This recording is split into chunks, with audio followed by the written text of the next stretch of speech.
आओ।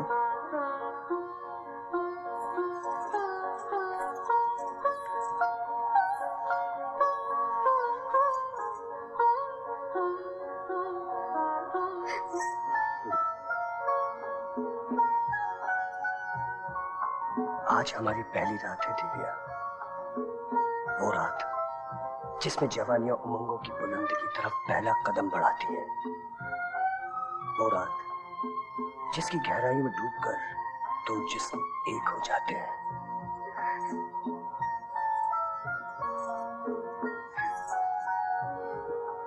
शर्माओ नहीं दिव्या, ये रात तो वो है जिसमें तमाम छुपी हुई हकीकतों के घूंघट उठने के लिए बेताब हो जाते हैं। ये वो रात है जिसकी लंबी उम्र के लिए हर शायर दुआएं मांगता है।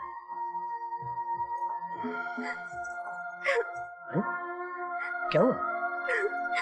मुझे नींद आ रही है, मैं सोना चाहती हूँ। ओहो, तो इसमें रोने की क्या बात है? मुझे पहले बता दिया होता। तो बता रही ना। तो तुम सोना चाहती हो? हाँ। सो जाओ।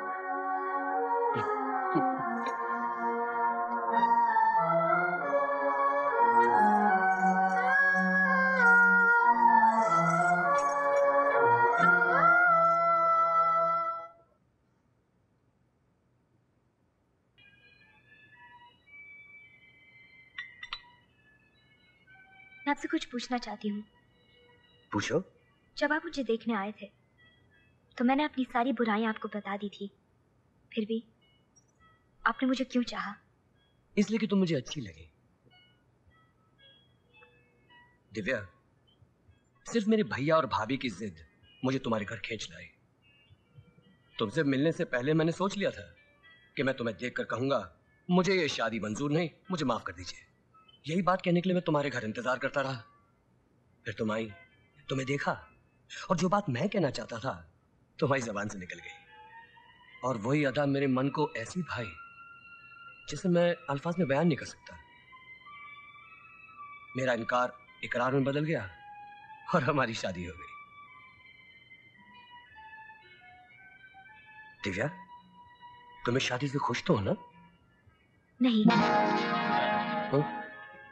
Hope you enjoyed the dinner, sir. Yes, thank you. Thank you, sir.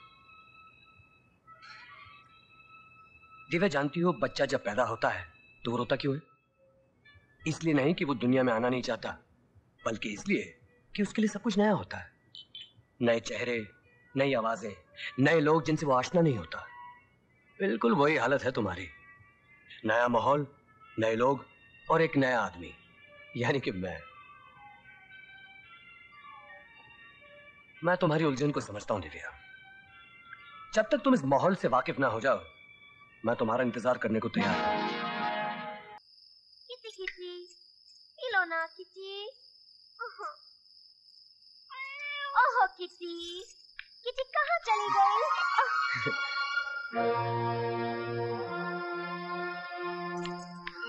Divya, मेहरबानी करके मेरा हाथ छोड़ दीजिए। मुझे तुमसे कुछ कहना है दिव्या। पहले मेरा हाथ छोड़िए, फिर कहिए। क्यों? तुम्हें मुझसे डर लगता है? नहीं, मुझे ऐसी हरकतें बिल्कुल अच्छी नहीं लगती। क्यों अच्छी नहीं लगती? बस कह दिया ना कि अच्छी नहीं लगती। तुम्हें मेरा छूना पसंद नहीं? बिल्कुल नहीं। जब आप मुझे छूते हैं तो मुझे ऐसा लगता है जैसे मेरे शरीर में जहरीले कीड़े रेंग रहे हों।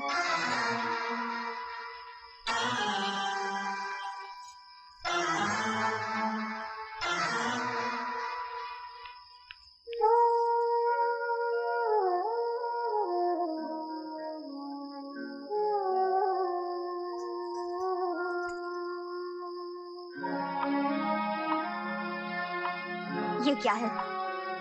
तुम्हारे लिए एक तोहफा है। मुझे कुछ नहीं चाहिए, कहा ना। लेकिन ये दिल और दिल की बेताब तमन्नाएं कहती हैं कि मैं तुम्हें एक तोहफा दूं। क्या तुम इसे एक बार भी खोलकर नहीं देखोगी? नहीं। सुनो, अगर मैं जबरदस्ती करूं तो? तुम्हारी ख्वाहिशों के आगे सर झुकाना मेरा फर्ज नहीं है। मैं तुम्हारा पति हूँ जिसने तुम्हें यह मंगलसूत्र पहनाया है। मेरी नजर में ये मंगलसूत्र महज एक धागे की सिवा कुछ भी नहीं है। और दुनिया की नजर में यही पत्नी होने का सबूत है। दुनिया भले ही मुझे आपकी पत्नी समझे, लेकिन मैं अपने आप को आपकी पत्नी नहीं मानती। क्यों नहीं मानती? क्योंकि मेरा दिल आपको पति नहीं मानता। क्यों नहीं मानता? मैं पूछता हूँ क्यों नहीं मानता? क्योंकि मेरा दिल मेरे इख्तियार में नहीं है।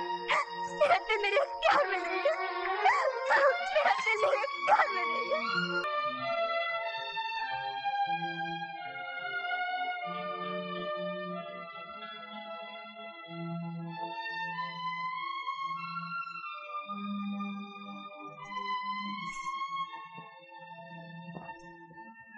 एक मिनट।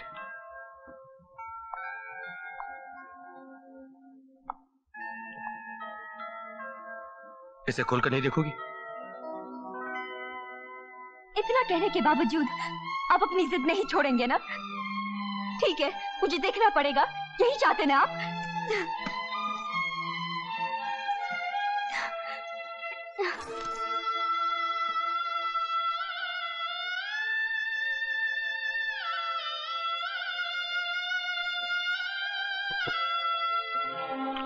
तुमने जो मांगा वो, और जो मैं देना चाहता हूं वो, दोनों तुम्हारे सामने है।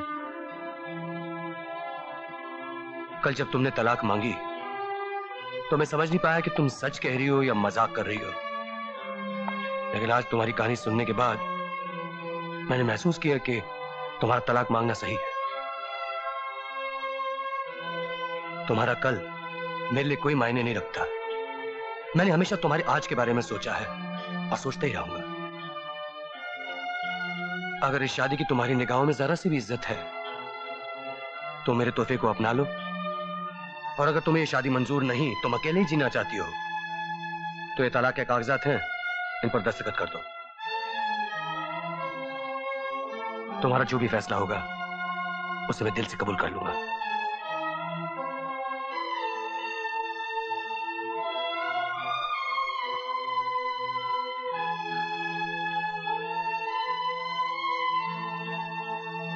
गंगा गोमति गोपतिर्गणपतिर् गोविंद गोवर्धनो, गीता गोमय गोरजो सुता गंगाधरो गौतमः, गायत्री गरुडो गदाधर गया गंभीर गोदावरी, गांधर्व गृह गोप गोकुलधर पूर्ण्यात् सदा मंगलम्।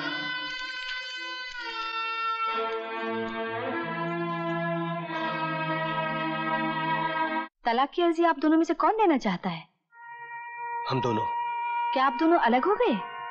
अलग तो नहीं हुए, मगर नजदीक भी नहीं है, इसलिए तलाक तक पहुंच गए। इस पहुंच को दिल ने महसूस किया, इसलिए आपके पास आए हैं। लेकिन कल पास पहुंचने का मौका भी तो आ सकता है। देखिए, आप ये केस लेना चाहेंगे कि नहीं? नहीं नहीं, ऐसी कोई बात नहीं। वैसे आप दोनों की शादी को कितने साल हुए? 7 दिन। 7 दिन? जी।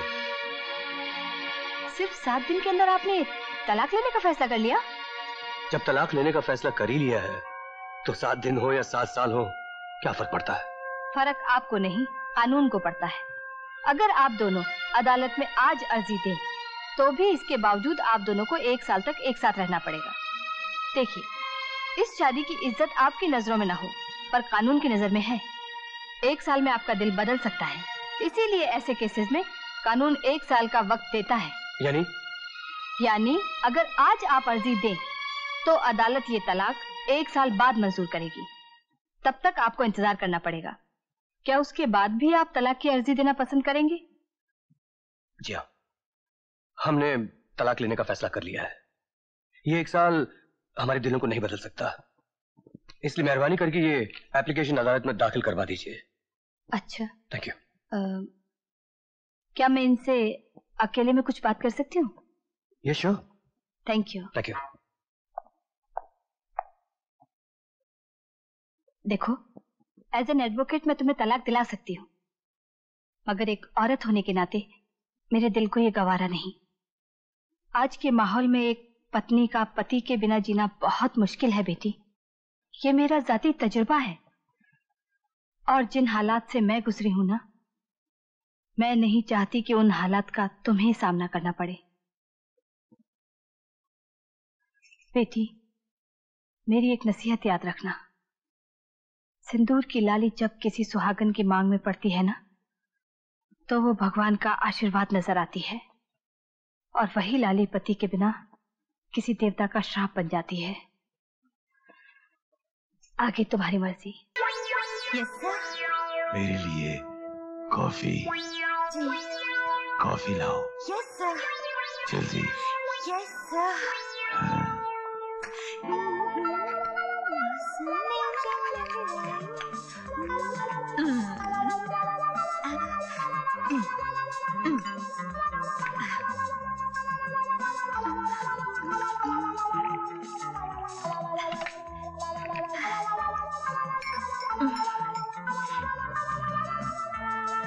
Sir, coffee sir. सिर्फ एक कप? वो सर। तुम्हारी कॉफी कहाँ है? नहीं बनाई। तो जाओ, जल्दी से अपने लिए कप कॉफी बना के लाओ। Yes sir.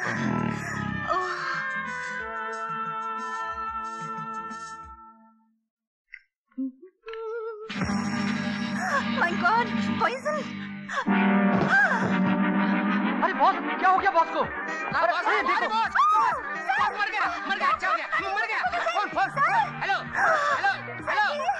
फायर ब्रिगेड, एक काम करना, पुलिस स्टेशन को फोन करना और उनको हॉस्पिटल में फोन करने को बोलो, एक एम्बुलेंस भेजना। क्या बोलो मैं कुछ भी करना, जल्दी करना, नहीं तो तुम पड़ेगा। जल्दी ओह माय गॉड, इन्हें किसी ने जहर देके मार दिया है। ये तो पुलिस केस है, पुलिस केस। अब क्या करें?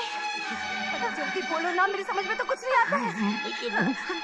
मैं तो कह रही हूँ हम लोग यहाँ से सब भाग जाएं। किसी बात कर रहे हो? अगर भाग जाएंगे तो हम बच्चा का जाएगा। अगर ये मुर्दा सुन लेगा ना तो फिर से दंड दे देगा। नहीं, एक काम करते हैं, ऑफिस में चले जाते हैं और जहर के सबूत और सारे निशान मिटा देते हैं। चलो चलो चलो, यहाँ मुर्दा है। चलो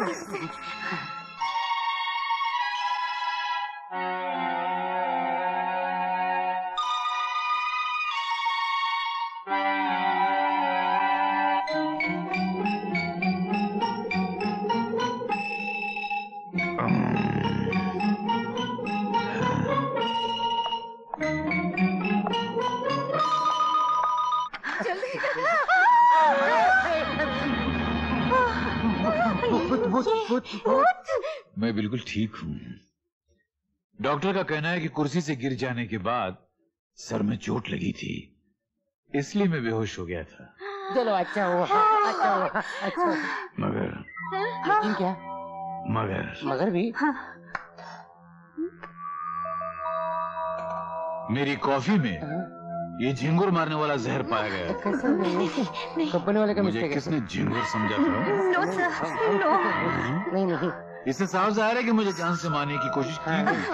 नो सर। इस वक्त यहाँ डब्बा नहीं है, वरना तुम्हें जान से मारने का दंड भरना चाहिए था। अच्छा हुआ दबा नहीं है। चलो, नहीं, दंड नहीं लूंगा, मैं पुलिस को फोन करूंगा। मुझे पुलिस को फोन करना है।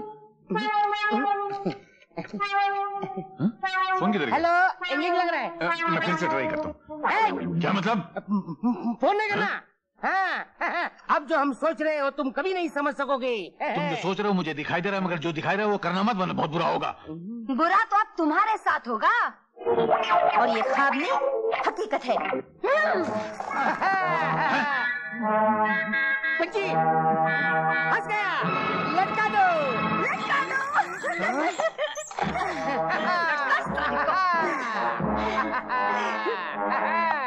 देखो, ये अच्छा नहीं है। हाँ? अगर मैं छूट गया तो तुम लोगों से फिर से वसूल करूंगा दंड, और तुम लोगों को भिजवा दूंगा अंडमान निकोबार। अरे चुप करो और इस पर दस्तखत करो। चलो चलो। क्या इसमें? क्या लिखा है इसमें? कुछ नहीं, आप एक महीने के लिए छुट्टी पर गए हो और आपके गैर हाजिरी में ऑफिस का सब कामकाज हम लोग संभाल रहे हैं। नामुमकिन, नामुमकिन, नामुमकिन, नामुमकिन, तो फिर नामुमकिन। रहो दंड मास्टर। अच्छा, ला करता हूँ। कहाँ पे करना है? यहाँ, जल्दी करो। बस साइन कर रहे हैं, चिट्ठी लिख रहे हैं। अच्छा, हम निकलते। और मैं लटके रहो, दंड वसूल करते रहो। ये बेईमानी है। अरे मुझे चलो, अरे रखता उसको।